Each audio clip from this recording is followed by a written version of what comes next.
I get here at 4:30, I wash the board down, I put a new battery in the device. That's why it looks like this, just as an FYI.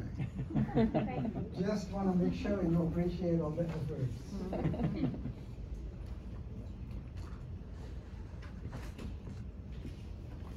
Here we are. This is the Keynesian aggregate supply curve. All right, stay with me now. You did the class exercise. You've seen this before. Y max at full employment and maximum capacity.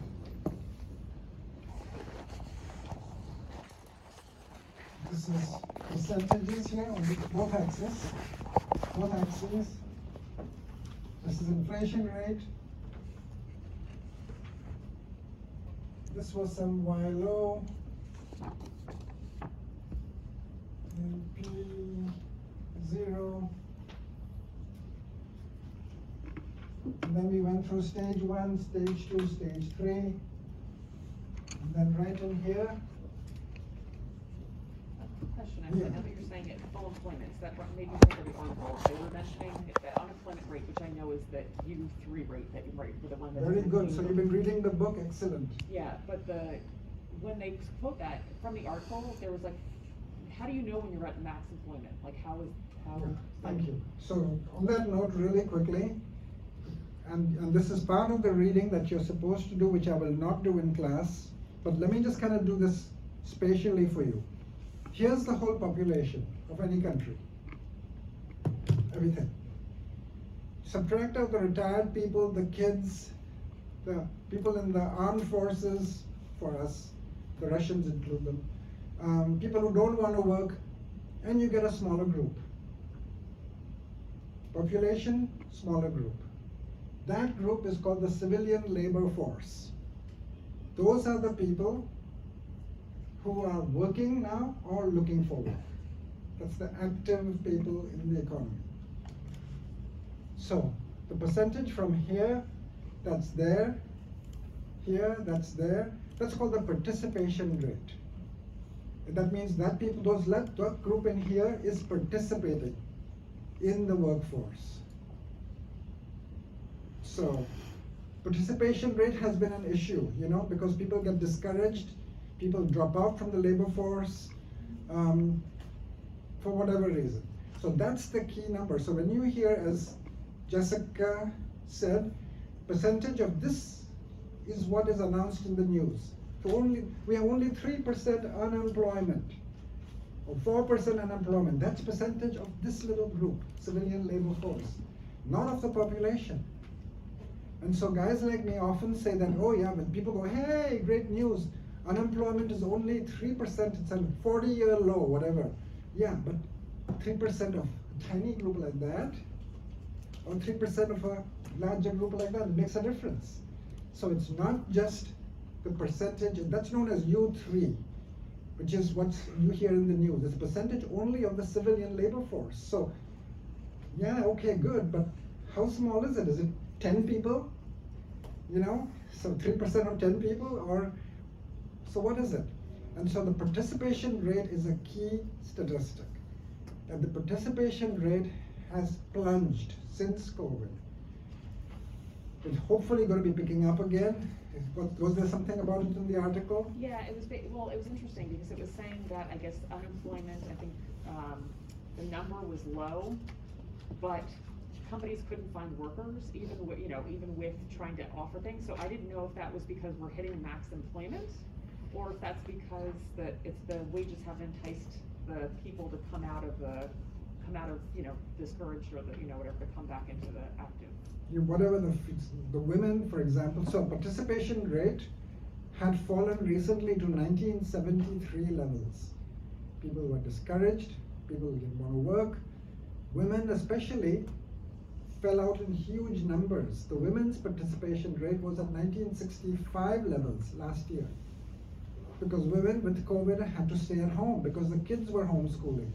So that was harder. Women got really, really affected severely in the COVID crisis, disproportionately. And so the labor shortage is a little bit of everything. We're hitting the max of this little group, A large number of people have dropped out. Some of them are going to school full time. Some people, and we will see later on today, still living off their savings or still recovering from COVID or just don't want to go back into their face-to-face retailing or restauranting, whatever they used to do. They've had it. Variety of reasons. It's mystifying. So some of them, I think they got payments from the government. Yes, some of them got the, so, till those burn out.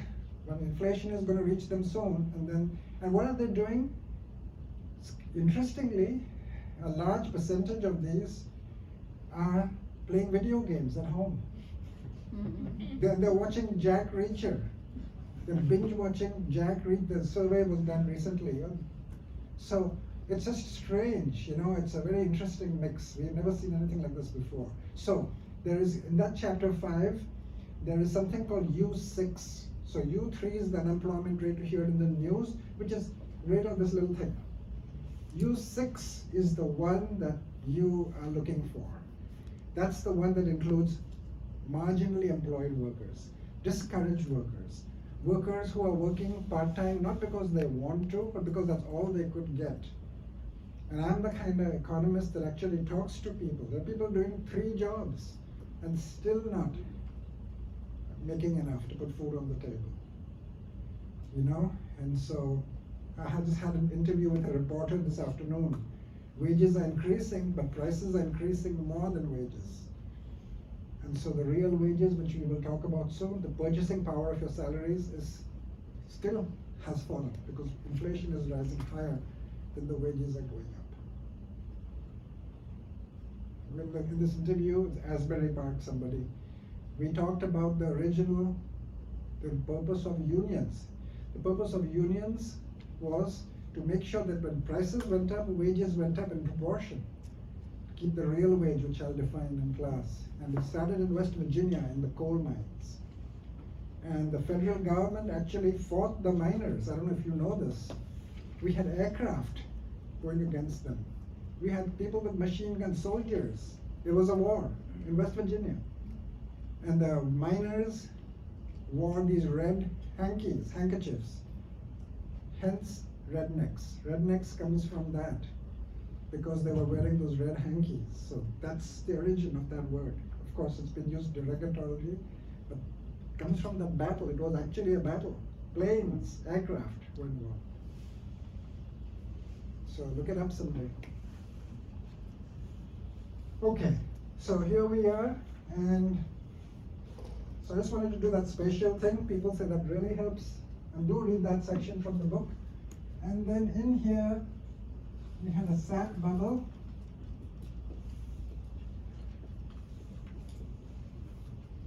And this, in this diagram, is P high. So around 8-9% for America. It could be 9, 12, 13%, but this could be 8 to 9% maybe.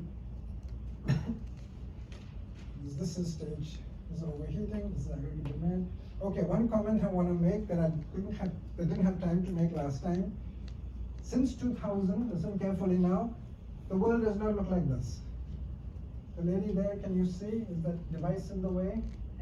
I can see it's not that. It's just a little bit of a weird angle. Okay. But it's okay. All right. Yeah, okay. And so the diagram doesn't look like this since 2000. What we have here since 2000 is when overheating has happened. Look at this here. This is overheating for the whole country. That hasn't happened since 2000. Overheating has happened in one asset class. We have asymmetric overheating. So in 2000 we had dot-coms going crazy, but the rest of the economy was at 2.2%. When the housing bubble was going mad, we had houses, a rinky-dink house in Hillsborough, which should sell for maybe 175,000, was selling for 700,000, 800,000 at one point. And so, but the rest of the inflation, benign. SPACs, tulip mania, whatever. When you look at these bubbles, S&P 500, stock market, one market goes crazy, but the rest of the economy is benign, nothing's happening. It's almost like one room in your house is on fire, but the whole house is not burning. And so what we've had is, since 2000, overheating has been asymmetric.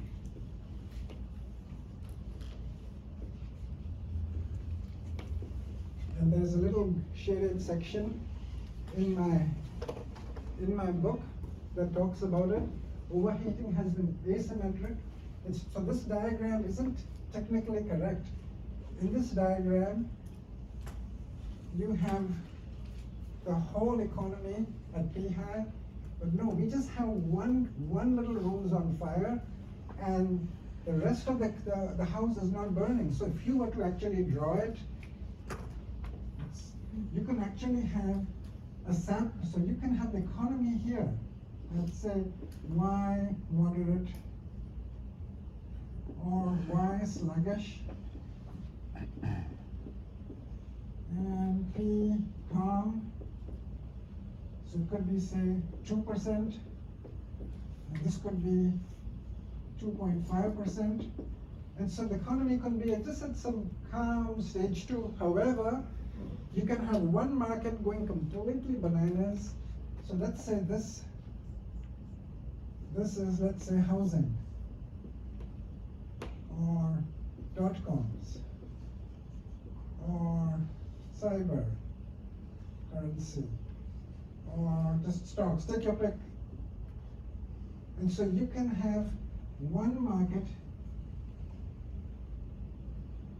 going something like this. So we can have a spike or a sap bubble in just one market. One or few, very few markets. So this has been the problem since 2000. So overheating has been asymmetric, and so we don't know what to do with this. So when you have one market blowing up, like .coms, when Greenspan pushed interest rates up, he pushed interest rates up 4 times.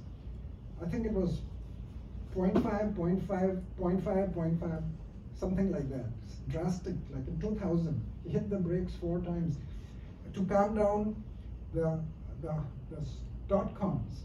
In 2006 or 7, Ben Bernanke did that to the housing market, pushed interest rates up. But when you do that, you throw the baby out with the bathwater. Everybody gets nailed. So when Greenspan raised interest rates, you had to calm down the .coms. You had housing going. Hey, what did you do? You nailed us. You got a problem with the .coms. You nailed us. You threw the baby out with the bathwater. Furniture, automobiles. Hey, what? You got problems with the .coms. You raise interest rates. Now we are all gone.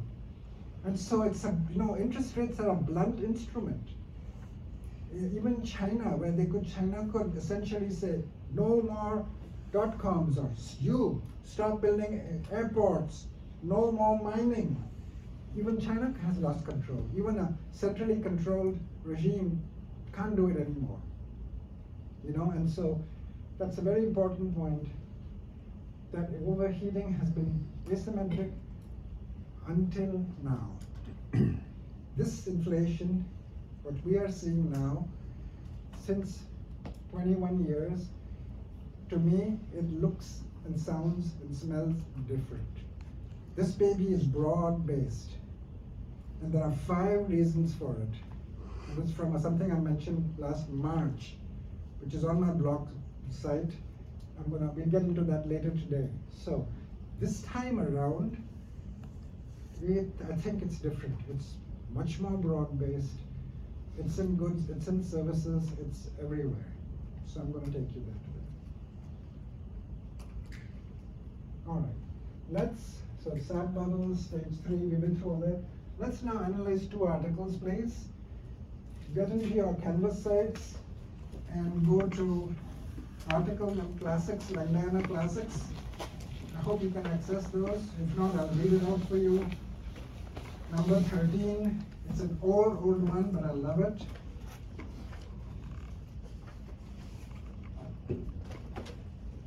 Get into your Canvas Science and Langdana classics, please.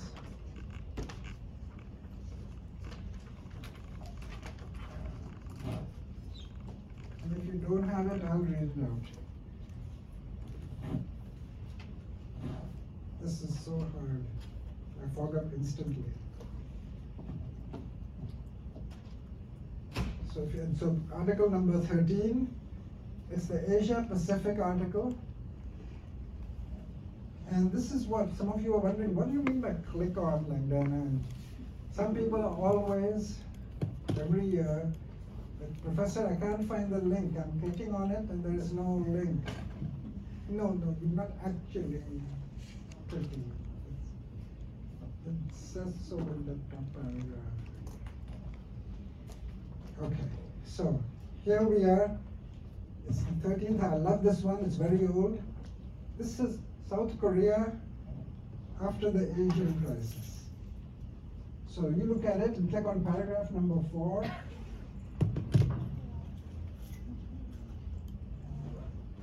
And which diagram will you give me? What article is it? Number 13 from your classics. It's called Asia Pacific, this one.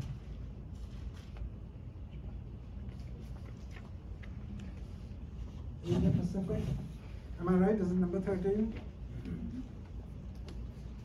The paragraph marked number 4, please.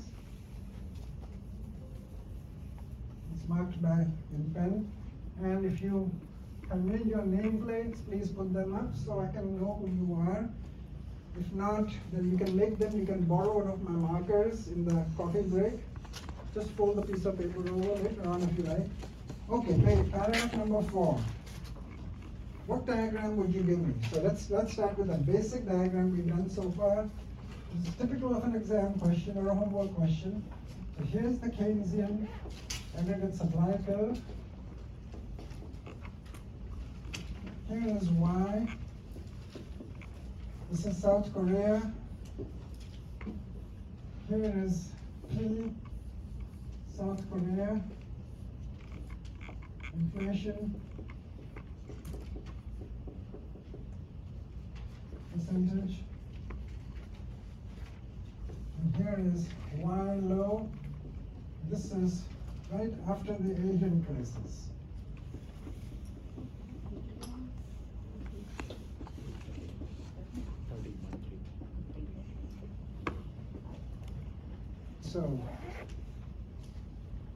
So basically in the Asian crisis, what happened in 1997 is hot capital blew out of all these Southeast Asian countries. Just wham, we talked about hot capital. It had rushed in when it looked like South Korea, Malaysia, Indonesia, Thailand, they were going to grow at 12% a year. Books were coming out, the Pacific Century, everything just blew right out. They overheated. Chapter 6 today, we talk more about it. But anyway, here is where they are.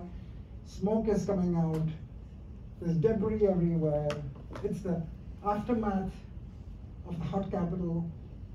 And now look at paragraph 4. The government has fueled consumption through heavy public spending and low interest rates. What is that? In this diagram. Low interest rates is increase in M, and before that? Government spending. Thank you. So here we are, that's it. So heavy. I'm not being dramatic, I throw them away because then they don't come back. So, not Langdana is not being dramatic. AD, increase in G, increase in M, which is decrease in interest rates. All right, so let's keep reading.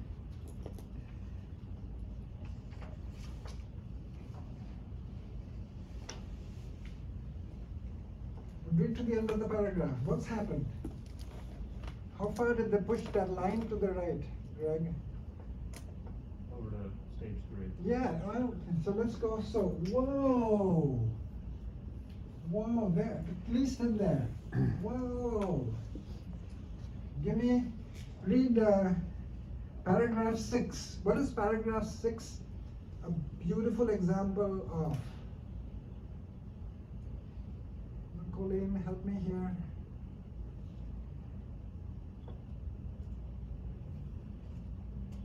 Anushri. The sap bubble? Perfect, Anushri. Paragraph 6 is nothing but a sap bubble in the stock market.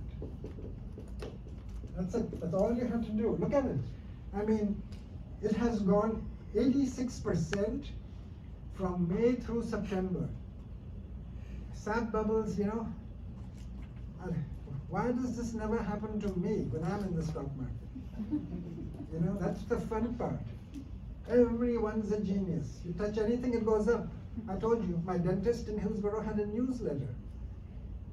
I told you that, right? No? My dentist, yeah, in the big run-up, he had a newsletter, and people were going to him to get their teeth cleaned more than twice a year to get tips from him. So I told him, hey, you should call it Pearls of Wisdom. I thought that was actually brilliant. He didn't care for that. It's after the interval that bubbles become annoying when they start going. Before the interval, we are all geniuses. Okay, come on, number 7. What is that a perfect example of? Megan, Solomon?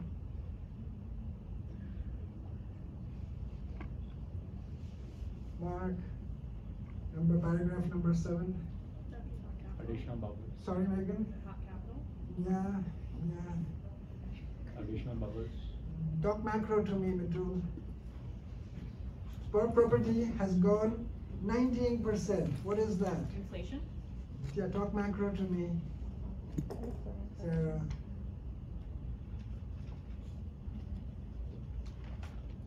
I mean, that sounds like a bubble. Yeah, Oh, give me, okay. just give me what I want. What's a what in what? Yes, Sap bubble. yes, Mitya, Oh. a sap bubble in the housing market. Yeah, It looks like a okay. textbook sap bubble in the housing market. Okay. Look at 8. What is that? Encouraged by low, this is so beautiful. This is exactly from class. Encouraged by low interest rates and confident about economic prospects.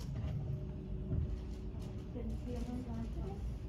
So what? Who? Increased consumer confidence? Yes, talk macro to me, Anushri. I don't know what consumer confidence means.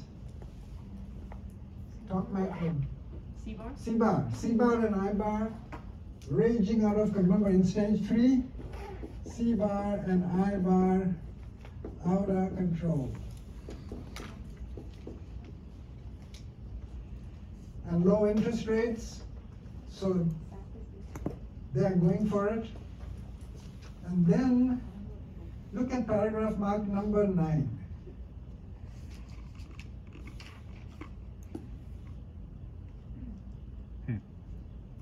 Seems fairly innocuous. I mean, what is that? Why did Langdana mark that as 9?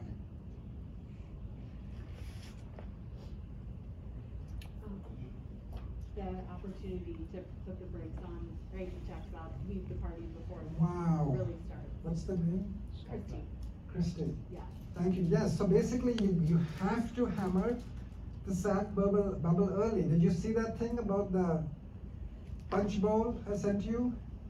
Actually, I missed that. I was looking for articles to send you and I went, oh my gosh, that was from the previous week. So taking away the punch bowl, ruining the party, and what happens is that weekend, they're going to be complaining as always. People on the talking heads will be complaining like, you know, what's the central bank doing? Why are they shutting down this economy? There's no inflation now. But of course there's no inflation now. You know, you need to do a soft landing here. You know, you don't want to wait till it's obvious. You want to do it in here. So you don't go in there. You're it's a preemptive strike. I don't know what the problem is. He's just causing jobs to be lost. The president, the White House will be, or whoever's in charge will be, oh no, not now, wait till the elections, wait till the midterm elections. Nobody wants a soft landing. So it's a lonely job. That's what that's about. So in this story here, with South Korea, it ends strangely. They didn't have to do anything. Do we have South Koreans here?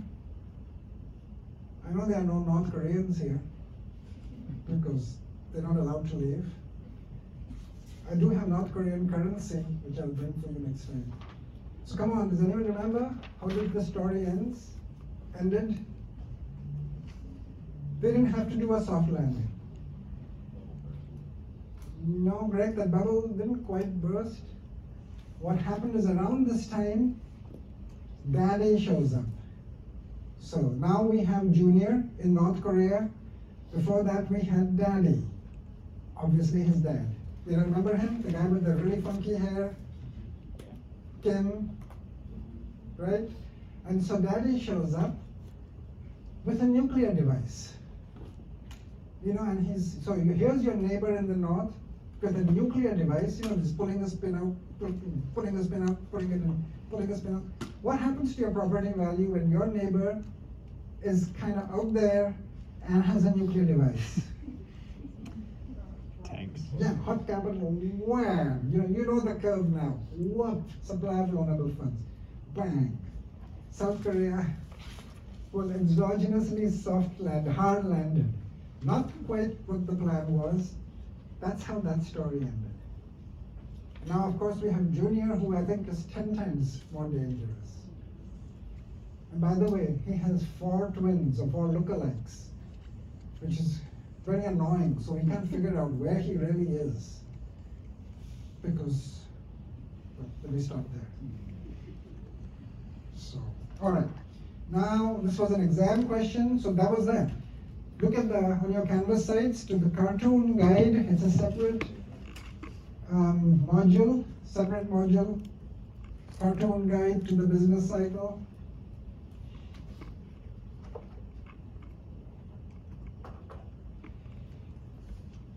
Everyone found it? If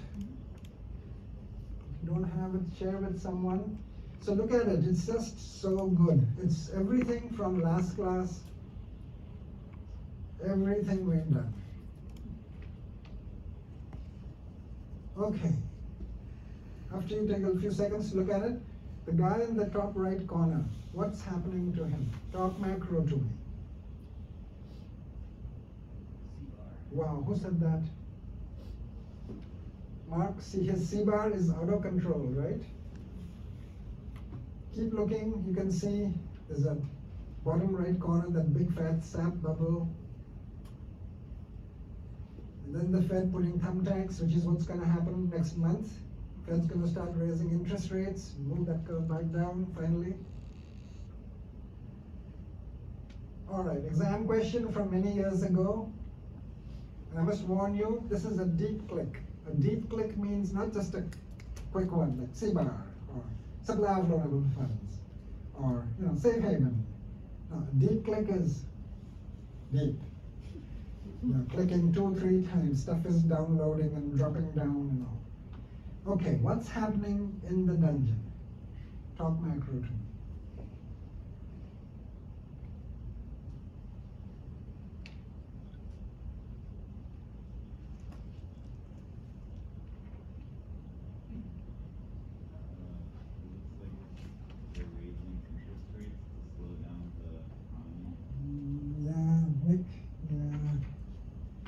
Well, look at who's down in there. There's a deficit in there, right? Nick, so you're close. You're getting there. You're close. Yeah, Sarah. The deficit is trying to saw out of the cell by saying save, save, save. Is that what's being said there? What? So some. What? It's saying saw, not save, save, save. Oh, I can't read so. So yeah. Somebody else here? Pauline? Is it saying that the Fed is raising interest rates, but it's too late because he's already the deficit's already there and increasing? Yeah, you're building on Nick's comment. Yeah.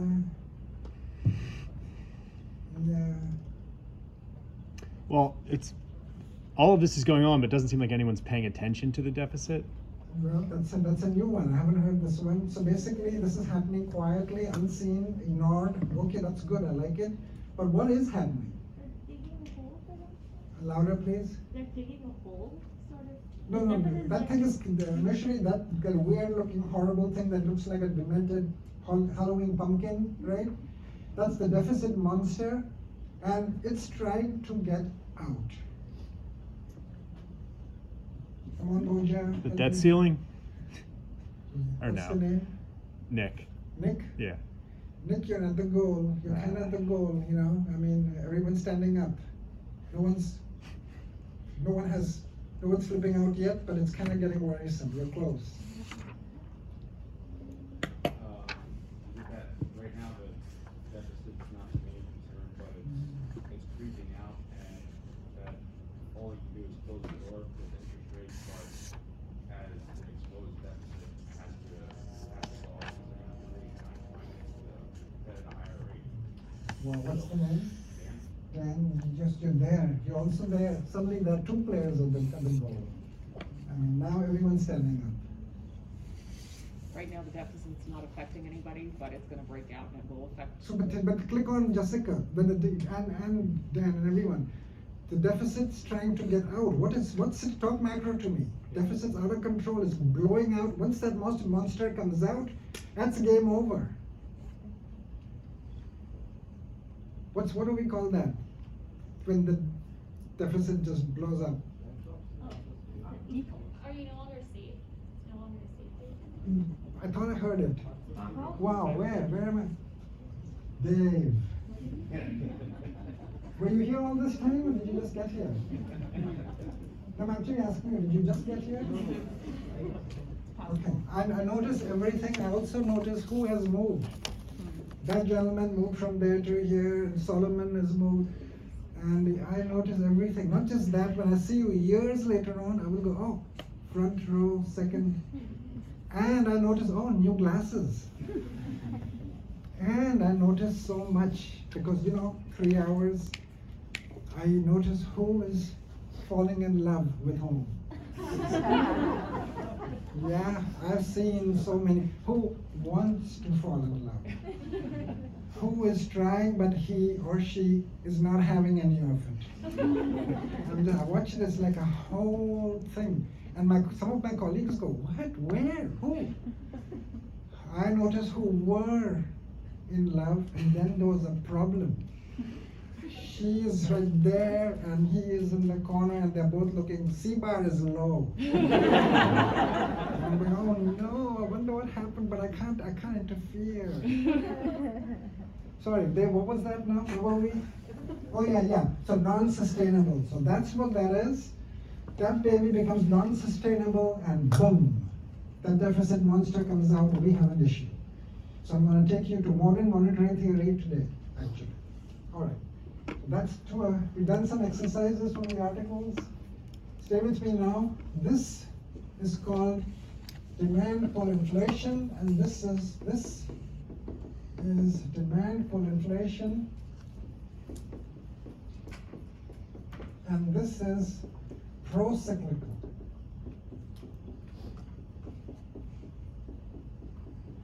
So here we are. As you can see, I've slowed down just a bit. I'm just making sure we are all on the same page without power up again too much. So pro-cyclical means that in this kind of inflation, so we have P0, Y0, P1, Y1. So pro-cyclical means as P increases, Y increases, and vice versa. So this kind of inflation, excuse me, demand pull inflation is the kind of inflation where output is growing too. So this is more jobs too.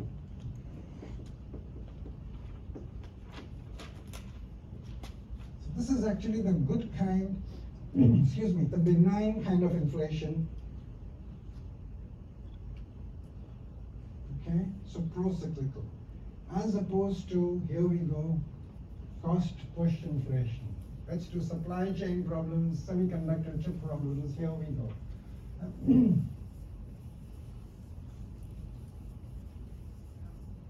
So,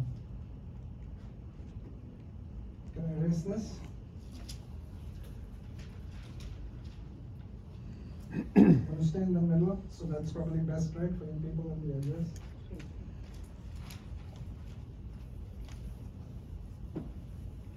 As opposed to cost push inflation.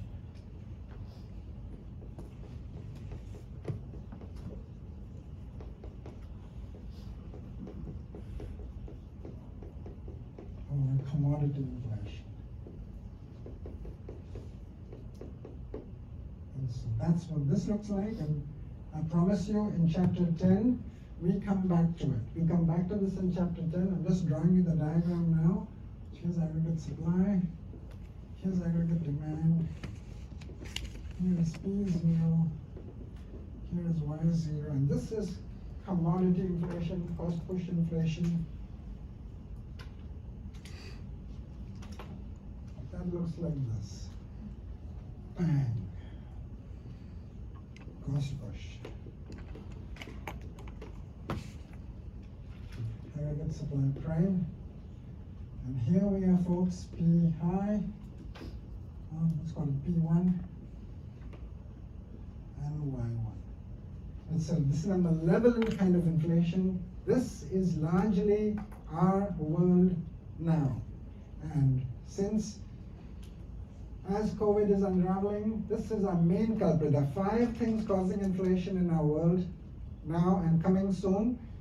This baby is the cost push inflation, and this is counter-cyclical.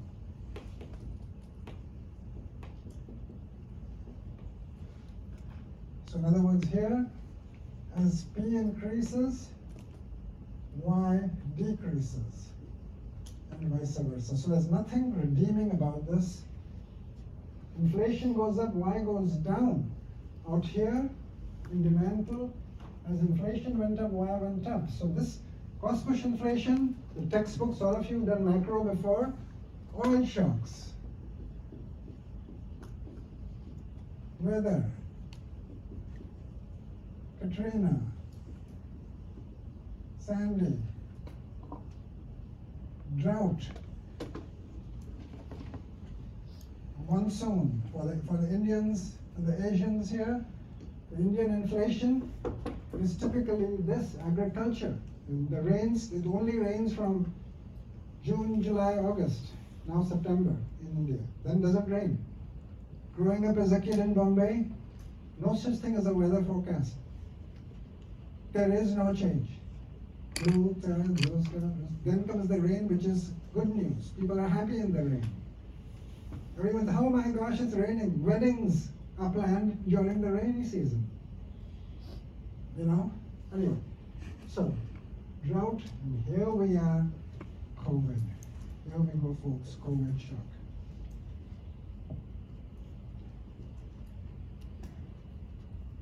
So cost push inflation, wham. Supply chains torn apart. There's a problem in the textbook story, oil shocks. Some problem in the Gulf, Yom Kippur War. Great example. Oil stops coming to America. Iran crisis, oil stops coming to America. Tanker gets stuck. Putin has a misadventure, whatever. Wham! Oil supplies go down. COVID happens. Bang! Suddenly ports are shut down. Trains, shipping is shut down. Trucking, distancing, you can't go to work. Supply chains torn apart. Much of the stuff now rerouted, coming in back to America. Or coming in from Canada as opposed to Asia. Supply chains down, wham. Cost push inflation. So initially for COVID, it was all the shutdowns. So let's do the COVID story.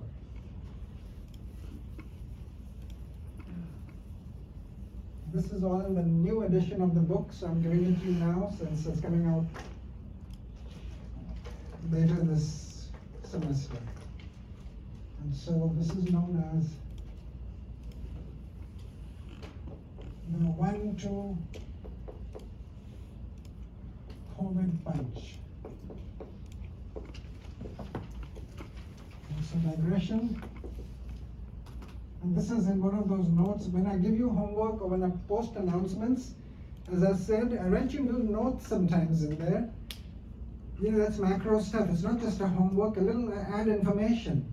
Those are very important. Please make a note. Look over those announcements before the exam, all right? Those are important. So one of them was, when you go from here to here, so you have 3 policy buttons.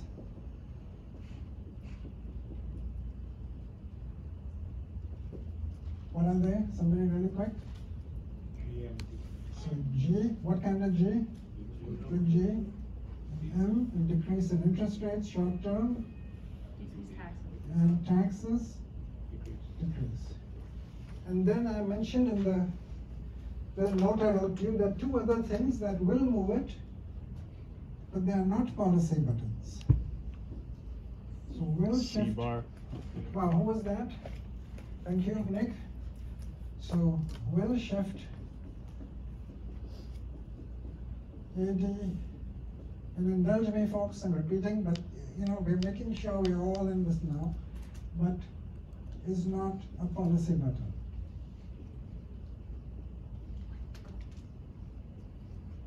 And that's increase in C bar and increase in I bar, and vice versa.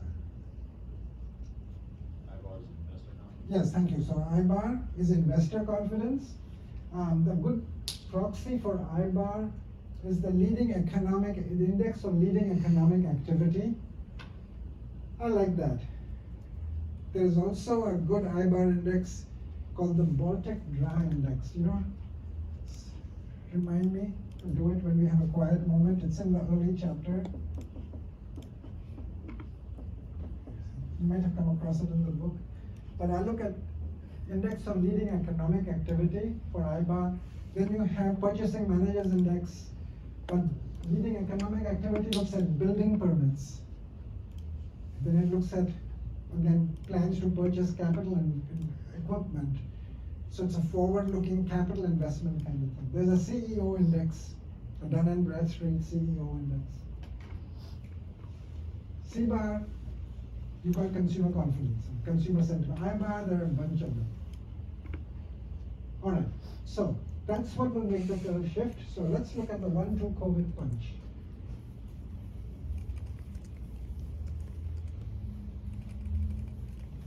So 2020, 2021.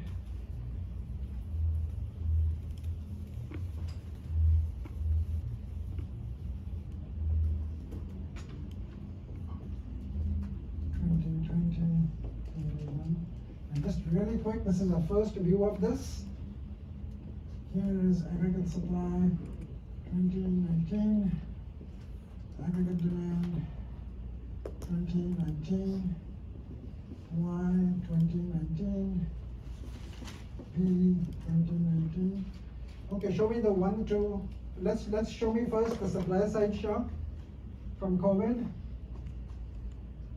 Come on, folks. Thank you. So here we go. Bang. Step 1. COVID shock. So shutdowns, distancing, supply chains torn apart.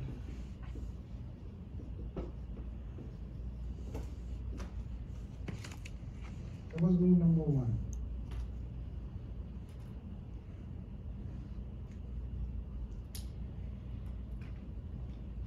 So, Professor, before this number 1, wouldn't the demand curve go to the left as well? It's Because happening right now. So here we are, bang. And so what was our response to COVID? We had to shut the economy down, right? We all stayed out of home, everything. I don't have to tell you what happened. And so confidence plunged. So show me what happens to the green line now, Metro. Thank you. So here we are, step 2, bang. Step 2,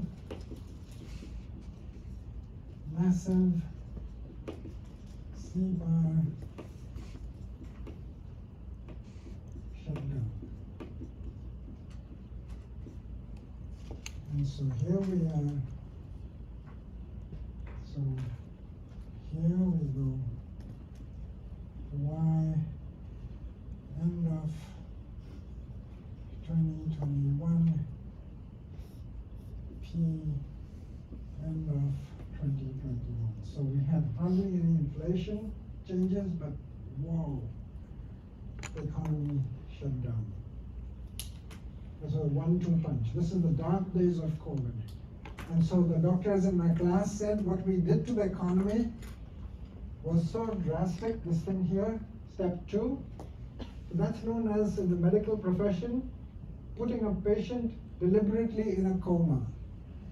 You know, so it's a deliberate coma. So where they are doing huge, complicated surgery on the patient, and you actually induce the patient to go into a coma during that period. And then hopefully you bring the patient out. And so we just shut it down. So bang, bang. And one comment I want to make.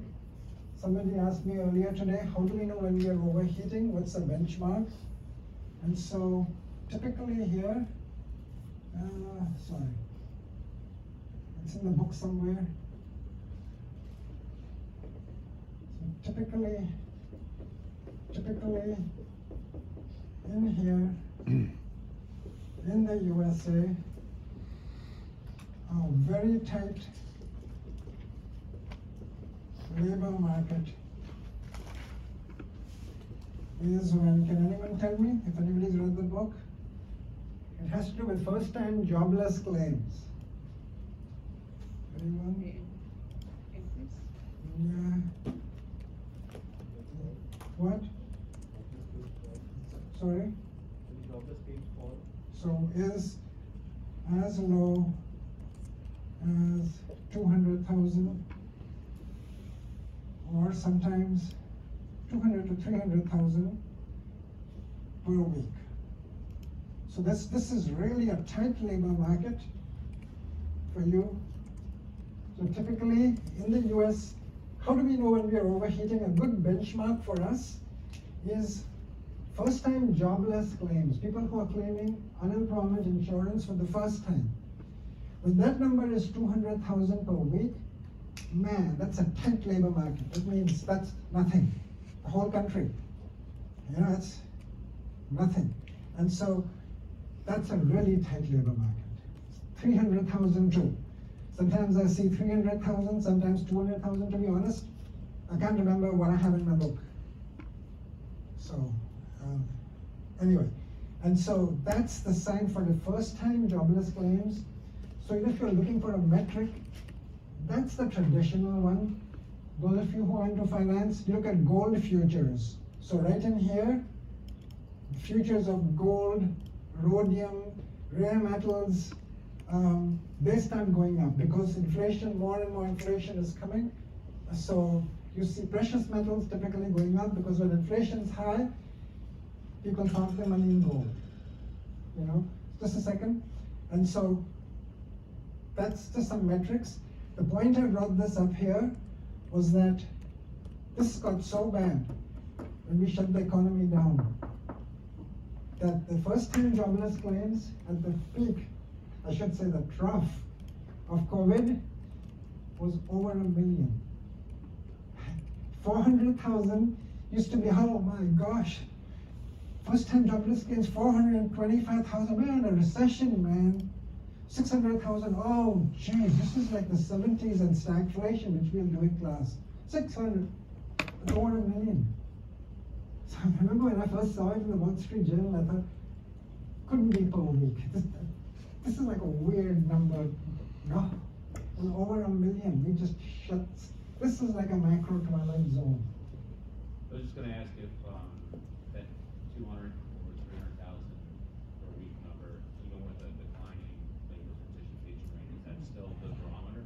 Well, no, thank you so much. He's wondering aloud, given this craziness of the Great Resignation and people sitting out, and is this the barometer? There is no one barometer. You know, GDP also, the reason I kind of noticed how I kind of glossed over chapter 2, those definitions were, by the way, one more time, NYU, Columbia, Cornell, they spend most of the semester sitting down and calculating the CPI and calculating GDP, this mathematical Excel spread. No, even those numbers are so misleading. You have to look at 9, 10 different things. All like Keynes, you go out and talk to the people. You have to. You can't sit in an ivory tower and run macro policy. It just doesn't work. It will never work. It shouldn't work. So, here we are, right in here. We are talking of jobless claims were over 1 million per week. And at height of COVID. Can I ask a question, Parker? So do you mean 2020 or 2021? So this is the dark period. So 2020, the peak of COVID, so by the end of COVID. End of Everyone. 2021, that's okay. And now, I'm going to give another diagram for the resurgence of the recovery, hopefully. I'm going to tie in Biden's stimulus plan, which Biden's stimulus plan will show up late this year, most likely next year. So this afternoon, the reporter was, so what does Biden have to do? Because Biden, bless his heart, has nothing to do. You're going to leave Biden alone. You know, he's dealing with slippery Putin, which is a match for anyone, not poor Biden. You know, so, but what about his big stimulus? I said, no, 2023. 2022 late, and by the time it gets enacted, thanks to Munchkin and what's that cinema movie? What? Cinema. It's going to be stripped down, which may not be altogether bad. We just want the thing out there, generate multiplier effects, get CBAR up. And you know, look what's happened. The job numbers were great. The ones that came out last week on Monday. Yes. And the Biden people are spinning it right, they're pushing it out, yeah. What's going to happen is, as inflation kicks in, more and more people are going to come back to work. End of story. It's going to happen. Savings are going to burn off and they'll be coming back to work. Alright, so here we are.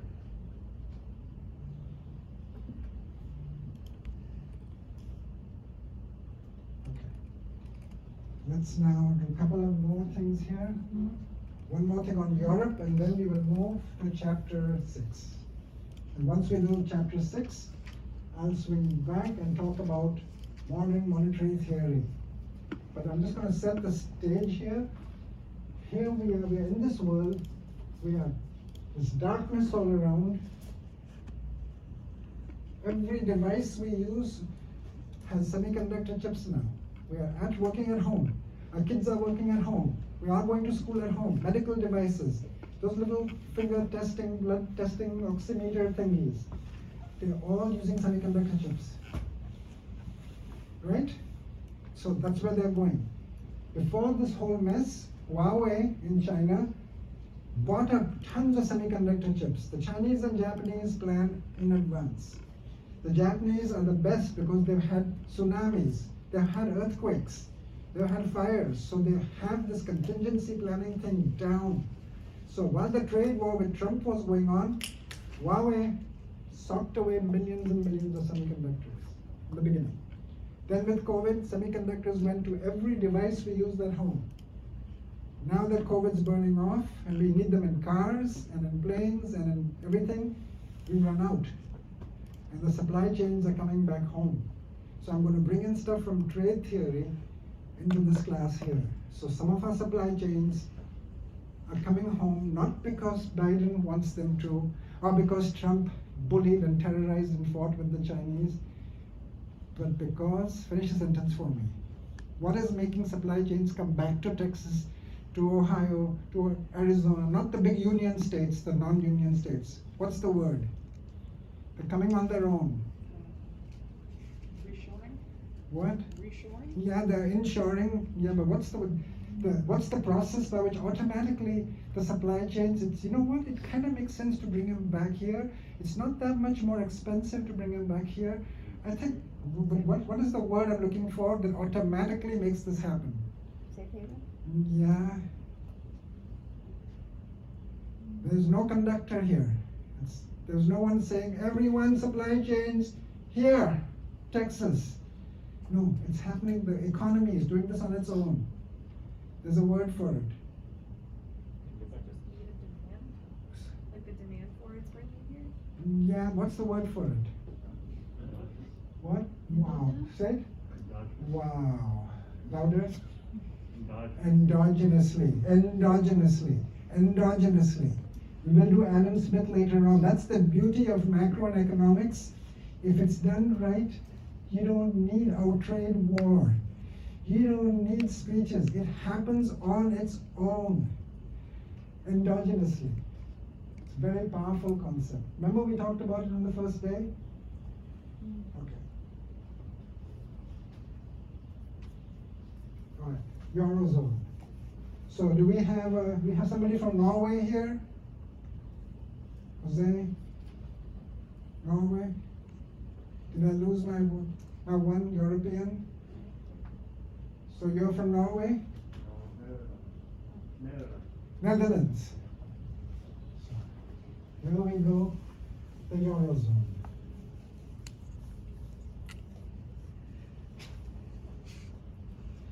So by the way, does anyone watch the Olympics? Or is that like something that's not even happening? It's happening. It's happening? Yeah. I don't, who knows?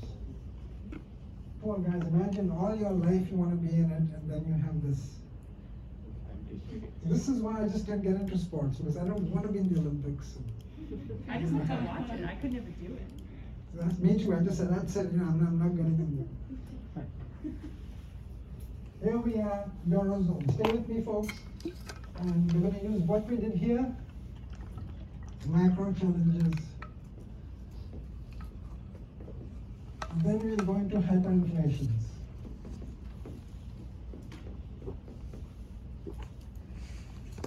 All right, so the Eurozone, what is the Eurozone and what's the EU? What's the difference here? European Union, who do you have for international business? Have you done that yet in this program? Who did you have, Mary? That's a contractor. How was that? Good. Who else? Anushri, We who? have Jonathan NG. Jonathan NG. Oh yeah, Jonathan. He's at it. So, how was it? Oh, we still just started taking it in this semester. Oh, I see. So it's good so far. This is a full-time or the part-time program? I think it's a full time. Which one are you in? Full time. Yeah. Because now sometimes full time people take Oh part yeah, time. yeah, like tonight, here. All right, so come on folks, difference between the Eurozone and the EU.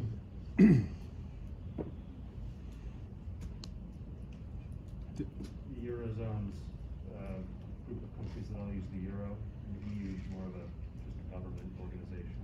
Yeah, yeah. Want to add something to that, anyone? I mean, would the Eurozone count maybe some of the countries on the Russian border that aren't in the EU officially, but are still considered in the Eurozone? Okay, so And then now Britain? Okay, so here we go folks, the Eurozone, as you pointed out, they all use the currency, the euro, but from our point of view, all those countries, and 20 right now, they have one common monetary policy. The whole Eurozone all have one common monetary policy it's done by the European Central Bank in Frankfurt. So one common monetary policy, one common M. And therefore, one currency. So that's actually secondary to us. This is the important thing. So what that means is It's really a huge thing. No one thought it would actually happen. So, one common monetary policy, it's like Rutgers, Newark, Rutgers, New Brunswick, and Rutgers, Camden. So in other words, if this room is too cold, I cannot make it warmer, because only Rutgers, Camden can control the temperature for all three rooms.